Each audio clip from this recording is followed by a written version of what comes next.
Hey there, y'all, and welcome to the kitchen. Today I'm going to show you how to turn one of your favorite comfort foods into an easy one-pot soup. This is my chicken pot pie soup, and it is absolutely so simple and so delicious.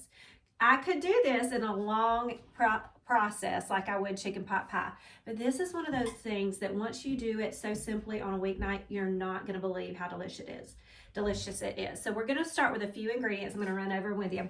Butter, of course, because butter makes everything better, and if you wanted to, you could absolutely use olive oil, but if there's an opportunity, butter is going to be my pick.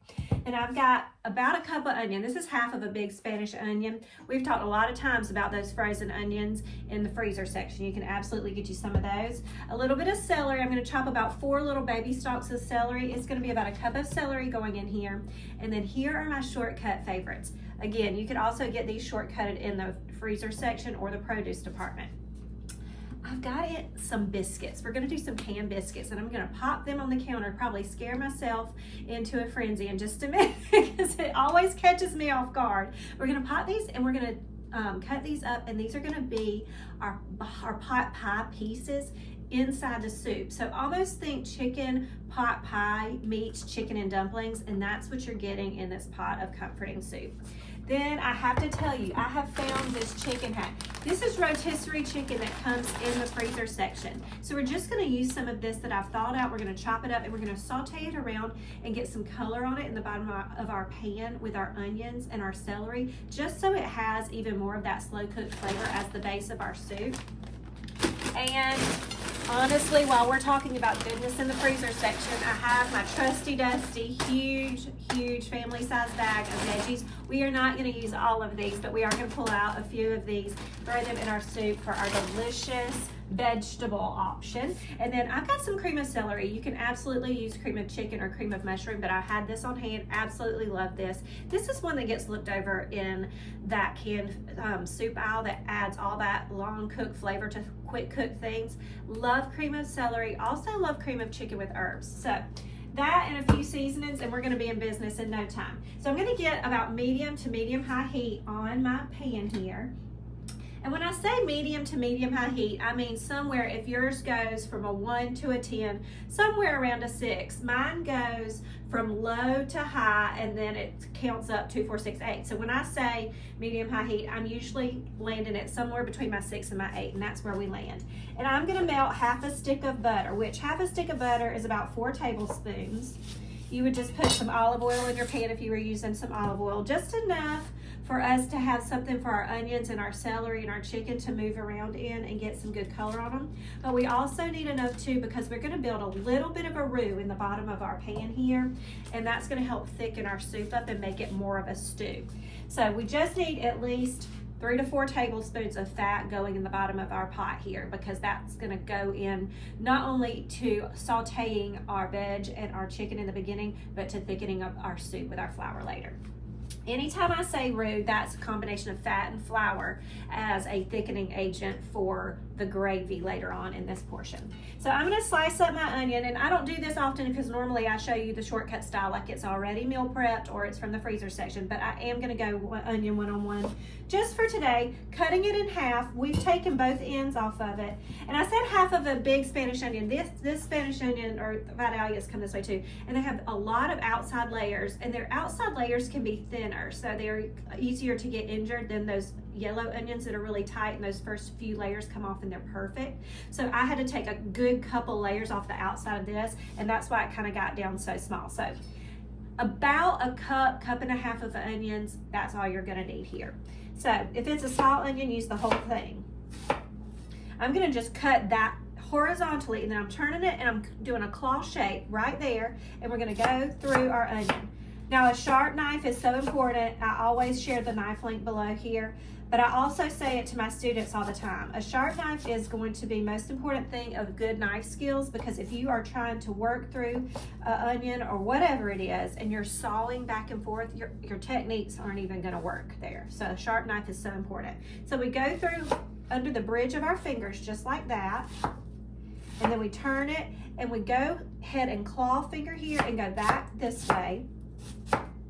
And once you get about halfway through, I rock it forward, put my finger back on it, and it just gives you a little extra control for those other few slices that you have to make. Now my onion is gonna go into my butter. It's starting to get good and melty. It's about halfway melted here. And I always say, anytime that you are building any kind of recipe, any kind of dish, we season along the way. So you don't want to wait till the end and decide to salt and pepper and all that kind of stuff. So we're going to get this vegetable layer in here, then we're going to season the vegetable layer, and as we build, we're going to season layer by layer by layer. That's how you end up with a very flavorful dish at the end, and not having to put what feels like a gallon of seasoning and spices in to try to catch up. While this is happening, I'm actually going to go ahead and defrost a little bit of my chicken. If you want to get a whole rotisserie chicken and just chop up some of the mix of breast and dark meat here, you can do that. If I was doing this like I would, like say I meal prep this chicken, which I also do that frequently. I buy a big pack of breasts and a big pack of thighs, and I cook them all up at the same time, whether it's in my onion or oven or my crock pot. Chop those up and I have them on hand all week long. So if that's the case, you're just gonna pull out about 3 cups of chicken here for your soup or stew out of your prep chicken or off of your rotisserie chicken. But I always do tell people, it's up to you. I always prefer, if I am meal prepping, to do half and half dark meat and white meat, and not all chicken breast or all dark meat. Just because the breast has a lot of bulk to it, and it is leaner with a lot of protein, but it doesn't have as much fat to it, so it dries out easier. So I find having half and half gives you a better taste, as well as a really good texture and fat consistency. So I'm gonna defrost this while I get my celery chopped up. That won't take but just a few minutes, and in no time we'll have that ready to go. All right, so I'm gonna just chop up my celery. Now these are clean celery hearts. My celery normally would come really big and leafy. These are clean celery hearts. So if you're using 2 giant stalks, I would just say go ahead and use about 2 of those. I am gonna take them down the middle of their little boat shape.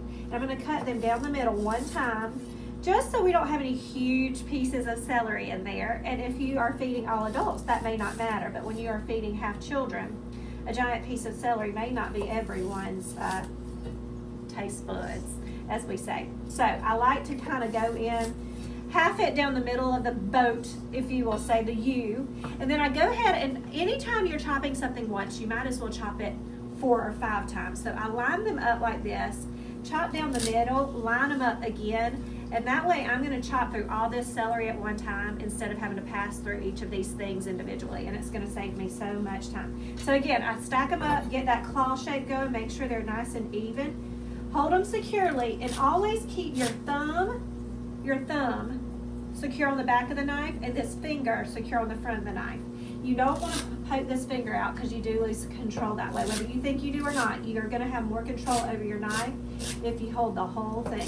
And I just slide my fingers back as we go through, and just like that, you've cut through all 4 of those in no time.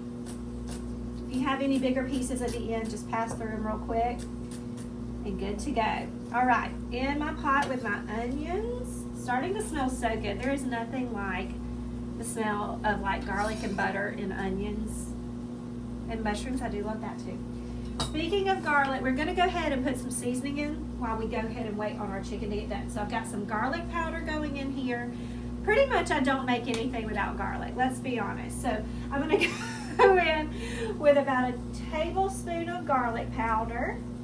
If you have the jar garlic, that's fine. You'll just want one of these spoons. Just scoop out one of these spoonfuls.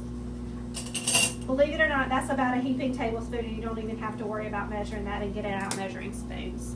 I'm gonna go in with a tablespoon of onion powder. And these are just like my flavor bases. I keep these often mixed together and in my pantry, just in a jar. It's nice to have it on hand. Okay, we're not gonna heavy salt here. We are gonna salt in layers. So we're gonna go a teaspoon of salt at this point, because our rotisserie chicken does have some salt in it. We're adding chicken stock that has some salt in it, and our cream of celery soup has some salt in it. And about a half teaspoon of pepper here. I originally wrote this particular recipe for my in-laws, my mother-in-law and father-in-law in South Carolina. We went to visit them recently, and I had literally a day with them. They're going through some health challenges, so I had a day with them where I was doing several meals. I wanted to stock their fridge and their freezer while we were able to visit with them and be there with them, so it would help them while we were not in town. So I made this while I was trying to prep as many things at one time as humanly possible. And I thought, if I make a full-out chicken pot pie, that's not quite as easy for them to grab out of the fridge or freezer and reheat as it is just like a scoop of soup at a time. And B, I don't have as much time to do other things if I devote that much to one dish, but I knew they wanted chicken pot pie. While I'm talking, I'm going to go ahead and go in with a tablespoon of poultry seasoning. This is something you probably have left over from Thanksgiving that you don't use the rest of the year, but you need to be using it. It's got so many great herbs in there. It really brings that warm, earthy, homey flavor to this. So a tablespoon of poultry seasoning. So anyway, I was literally, once I counted, I think I cooked 7 different things at one time. And while I was doing that, this chicken pot pie soup kind of came to life because I knew they wanted that flavor, but I had to make so many things all at once. There's always a story behind the recipe, it seems like. That's part of writing a cookbook. You realize so many things that you have wrote in life, recipe-wise, all kind of food things. They just all bring back so many memories, and you don't realize that there's a memory attached to that food until you start walking down memory lane.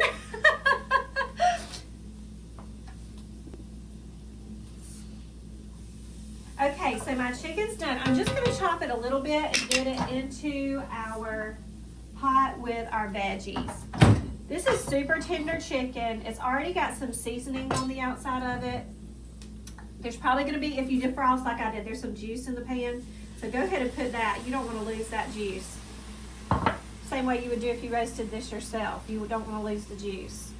We're just going to roughly chop this and get it into the pot.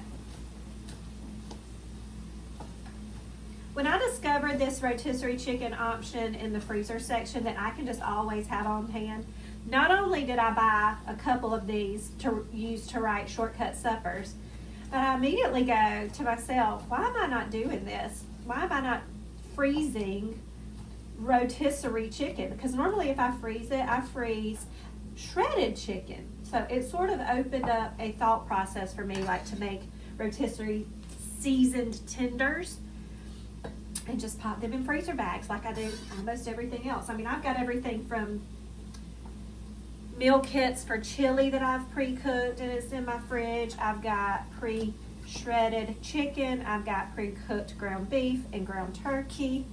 I've got chicken noodle soup kits in there. It makes all the sense in the world just to get some chicken or some chicken tenders and rotisserie season them just like this. But that would be a meal prep lesson, not a shortcut meal. This tends to be both, whichever way you want to do it. If I was doing this low and slow out of the gate, which I would always teach my teenagers how to do that in the kitchen, because we talk about how to get to the finish line in multiple different ways, because you often have to pivot in the world of being a cook. So I would tell them, you start your chicken this way, you would cook it either in the oven and shred it, or you would poach it and save the liquid and make stock. Those are the kind of things I teach those kids in my boys' kitchen. Which is so fun to see them learn those things and then take them and create something new, especially the ones that have been with me for a little while. All right, I'm just stirring that all together. It smells so good, and honest to goodness, it smells like it's been cooking forever. Now, we're going to get a little bit more color on my chicken, and I want to get a little bit more translucency in my onions and my celery, and then we'll be building our roux in the bottom of this pan. All right. Looking good. Now, before we make our roux, I am going to get in our veggies. For this, it kind of depends on your household, how much veggie they like. I would say a cup to 2 cups, depending on the people in your house. For me, I'm probably gonna grab, I'm gonna say a cup and a half or so, give it a look, see, and we may go to 2 cups, we'll have to see.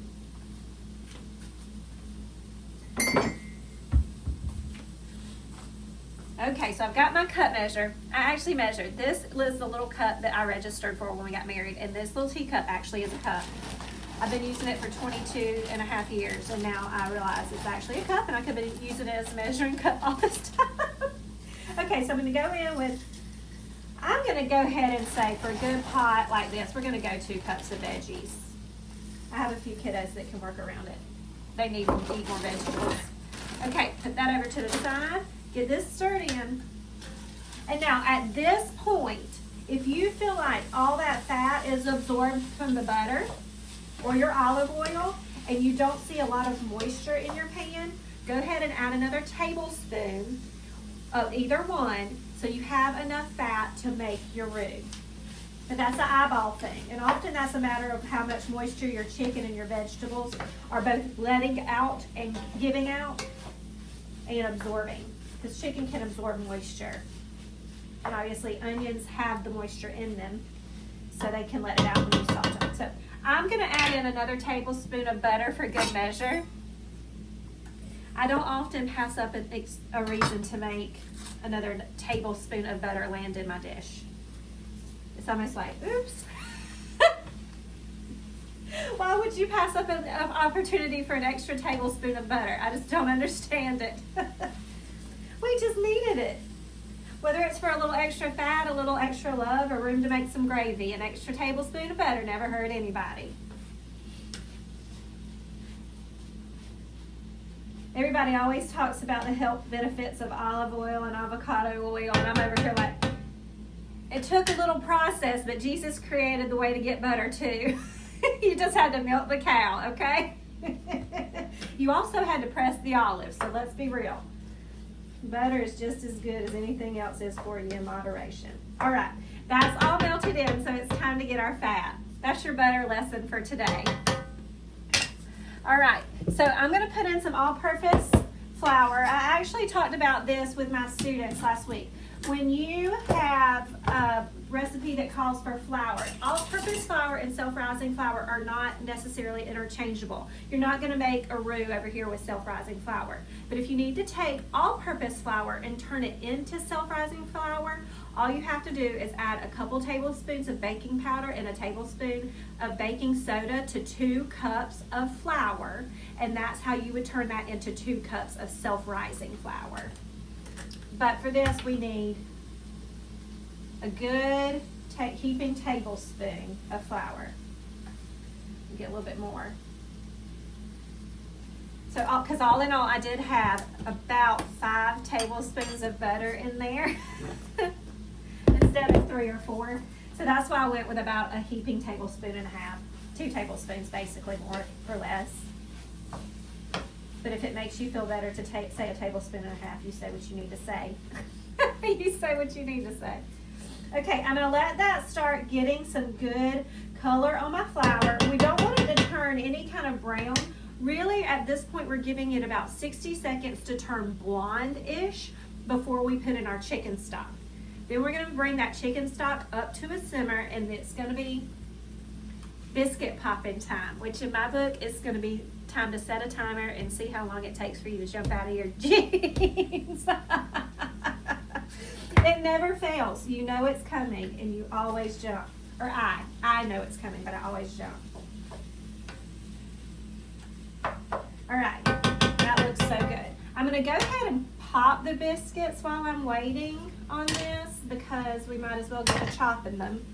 So now you don't even have to wait any longer to watch me go through this.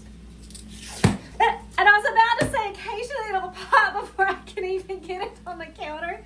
And lo and behold, before I could even get that out of my mouth. Gracious. This is 8 biscuits, 8 jumbo biscuits. I'm going to take my biscuit, I cut it in half around down the middle, and then I'm going to cut each biscuit in 6 pieces. So just like that.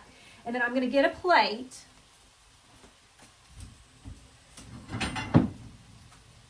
I'm gonna flour my plate just a little bit. We don't wanna have our biscuits sticking to our plate, number one. And number two, when you flour this, it's gonna put another little bit of flour on the top of the outside of your dumplings here, or your biscuit dough. And that's even gonna thicken up our chicken pot pie soup more. Oops, I'm talking and I wasn't even paying attention. Little flour, get over here. You get that down there. So we just kind of made a bed for our dumplings to land in. Smelling some good things, some good color happening. So we're gonna land our little dumplings, our little biscuit pieces in here. They'll be ready and waiting on us. All right, stir this up just a little bit. Yes, it's got some good color on it. Yummy, yummy. All right.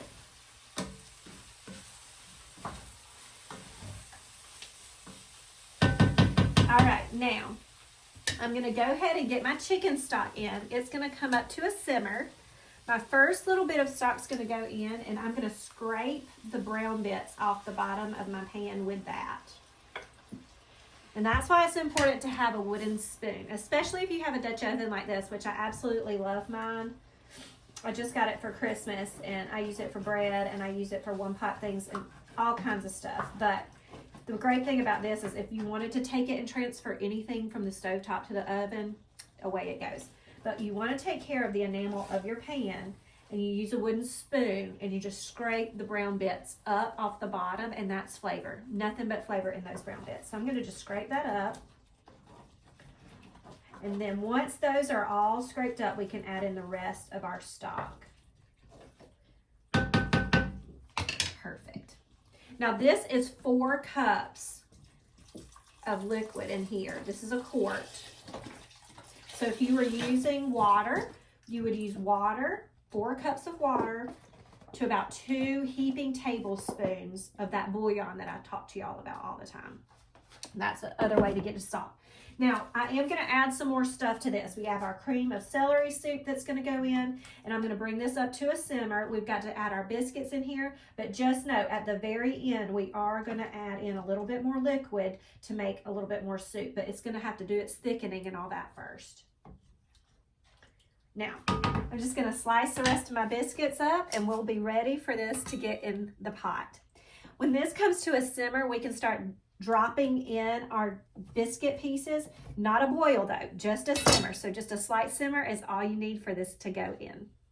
So our pot has come up to a simmer. I always tell people anytime that you want something to come up to a boil faster, put your lid on it. So once it came up to a simmer, I took my lid off, and this is just a simmer. We're not rolling boil here. We're just getting a little bubble in the middle, and we're gonna start putting in our dumplings. This is what all our little biscuit pieces look like. You could absolutely do this dumpling style using a regular biscuit method and just scoop it out and do it like this. But this is my shortcut way. So this is chopped up biscuits we're putting in. And I'm going to turn my heat down to where it's not going to get over a little simmer. So I brought it up to where it was going to simmer pretty quickly. And now I'm turning it just to about medium. And we're going to get all of our dumpling pieces in. And I'm going 1 or 2 at a time. We don't want to rush this part because we don't want them to stick together. Our flour is going to help with that. But if you just threw a bunch of these in all in one fell swoop, just took the plate and in they went, they'd have a little bit of a clumpy mess going on. Once these all get in here, I'm going to stir this very gently, well, but gently. Make sure everybody's nestled down in. We're going to return this to just a very low simmer and put our lid on halfway. I'm also going to give my liquid a little bit of a taste right before I put the lid on to make sure I don't need to salt at this point. But we always, always, always check the whole way through. Remember, we did have that first layer of seasoning with our vegetables. We put in some salt and all of our good seasonings. And then the second layer of salt we put in was our chicken stock. We are going to put in our cream of celery too, which has some salt in it. But we just need to be checking it the whole time. We don't need any guessing at the end. So very, very gently, I'm going to make sure all of my dumplings have just gotten nestled in. And like I said, this isn't a rolling boil at this point. We are just making sure it maintains a simmer while we're adding in all of our dumplings patiently. which isn't always a strong suit in the kitchen. And once that returns to a simmer, we are going to go ahead and put the lid on halfway and let it do its thing, covered up for about 10 minutes. But I do want to taste my broth because my broth is what's going to flavor my dumplings too, so it needs to have enough salt in it. Tastes very good. Knowing that I'm adding that cream of celery later, and we're going to do one more test at the end, I'm happy with that. All right, so we're going to cover up these babies and let them go for about 10 minutes. And that's going to cook our dumplings. And see how I'm leaving just a lip right here? That's going to let out enough steam where this doesn't expand and boil over, but also trap a lot of that heat to allow the top of the dumplings to cook without fully submerging. So make sure you just have a simmer, you cover it up. Don't walk away too far. Keep an eye on it, look at it every few minutes, maybe give it a little stir, and this will be ready in no time. Okay, y'all, our chicken pot pie soup has been simmering for about 10 minutes, so we're gonna finish it up real quick. I'm gonna add in a can of cream of celery soup.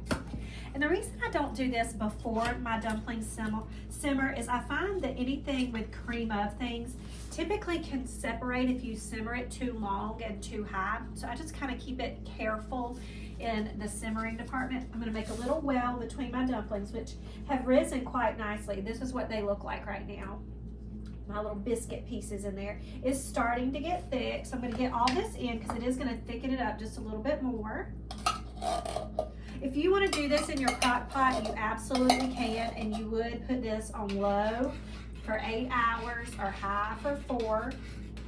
Honest, you can put it on low for 8 hours or high for 4.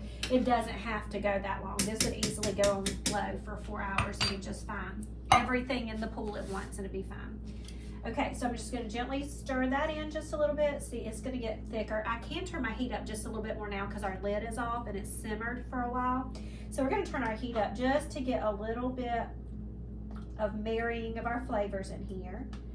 I'm going to add a little bit more liquid at this point. I just didn't want my pot to simmer over, so I was careful with my liquid level because I didn't want to overflow. You can also use heavy cream if you wanted to at this point, or half and half, or milk if you want to. I'm just going to use a little bit of water, clean the rest of our cream of celery out of this can so we can get all of the flavor we paid for out of here. I do even do this with my tomato cans. I make sure I get every ounce of product out of there. Get that down in there. Stir this up a little bit more. And now we're going to return this to a simmer, lid off for about 5 minutes, and she's going to be ready to eat. I can't wait to show you what this looks like. I just chopped some parsley to serve it up with when we get done, but you don't have to do that.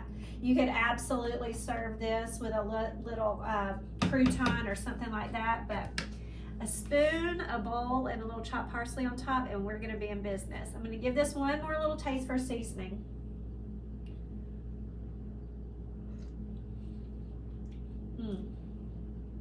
It's absolutely perfect. So I'll show you how to plate this up as soon as we come back. Our soup smells amazing. It's thickened up, it's bubbling, perfection. I'm going to top it with a little bit of parsley, save a little bit more for garnish.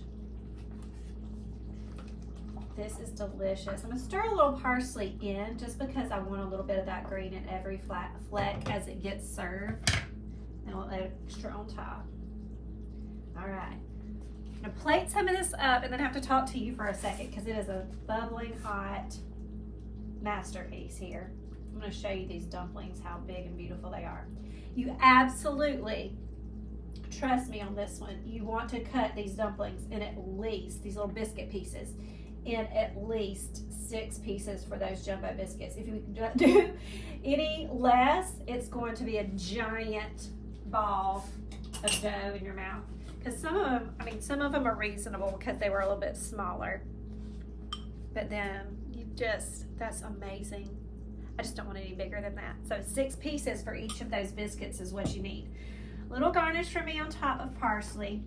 I always put the links below for my pot, my big knife, and my wooden spoons.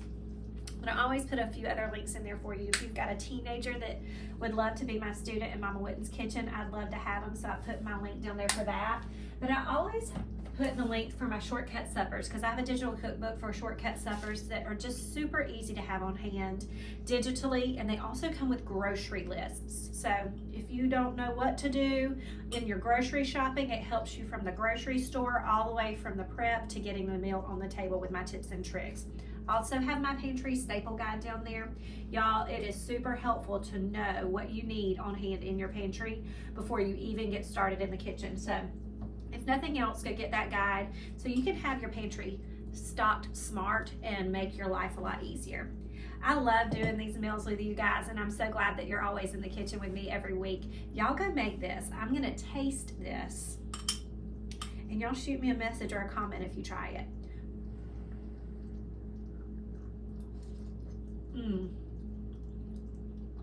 I'm telling you, it's like a Jesus hug in a bowl. It's how you know he loves you, right there. About the good food he teaches us to make. This is delicious.